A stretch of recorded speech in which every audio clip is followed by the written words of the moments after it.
కూటమి ప్రభుత్వం వచ్చాక స్కాములకు నిలయంగా ఏపీని మార్చారని తాడిపత్రి మాజీ ఎమ్మెల్యే కేతిరెడ్డి పెద్దారెడ్డి అన్నారు. అనంతపురంలో జరిగిన యువజన విద్యార్థి విభాగం నిరసన కార్యక్రమంలో ఆయన పాల్గొన్నారు. డిఎస్సీలో జరిగిన అవకతవకలను మంత్రి నారా లోకేష్ స్వచ్ఛందంగా ఒప్పుకొని రాజీనామా చేయాలన్నారు. ఈ కూటమి ప్రభుత్వం తప్పుల మీద తప్పులు చేయటం, ఫీజు రీయింబర్స్మెంట్ వంటివి ఇవ్వకపోవడం యువత విద్యార్థుల్లో తీవ్రమైన నిరుత్సాహం కనిపిస్తోందన్నారు. కూటమి ప్రభుత్వం కూడా అభద్రతా భావానికి గురవుతోందన్నారు. యువత కూడా రాష్ట్ర వ్యాప్తంగా పోరాటానికి సిద్ధం కావాలని పిలుపునిచ్చారు.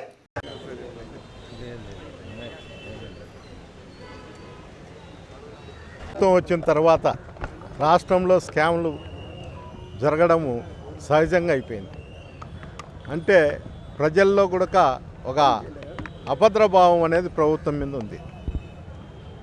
ఈ మెగా డిఎస్పీ కానీ ఫీజు రీయింబర్స్మెంట్ కానీ సక్రమంగా ఇవ్వకపోవడము, డిఎస్సిలో అవకతవకలు జరగడము, ఈ అవకతవకల పైన మన రాష్ట్ర మాజీ ముఖ్యమంత్రి జగన్మోహన్ రెడ్డి గారు కూడా పదే పదే విద్యార్థుల పైన చెప్పడం జరుగుతుంది.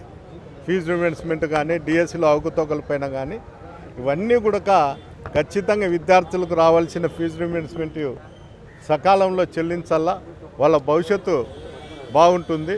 లేకపోతే డిఎస్సిలో అవకతవకలు జరిగిన దానిపైన సిబిఐ ఎంక్వైరీ చేసి దానికి సంబంధించినటువంటి అధికారులను, దీనికి శాఖకు సంబంధించినటువంటి లోకేష్ను రాజీనామా చేసి ప్రజల్లోకి వస్తే బాగుంటుంది.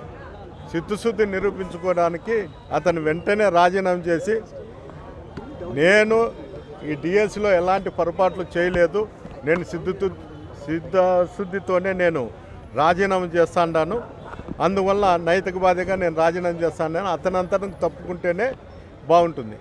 ఈ రాష్ట్రంలో ఉండేటువంటి విద్యార్థులు అందరూ కూడా ఏకమై మనం కూడా రోడ్డు మీదకి వచ్చి డిఎస్సి అవకతవకల పైన సిబిఐ ఎంక్వైరీ కావాలని కోరితే బాగుంటుందని కూడా చెప్పడం జరిగింది.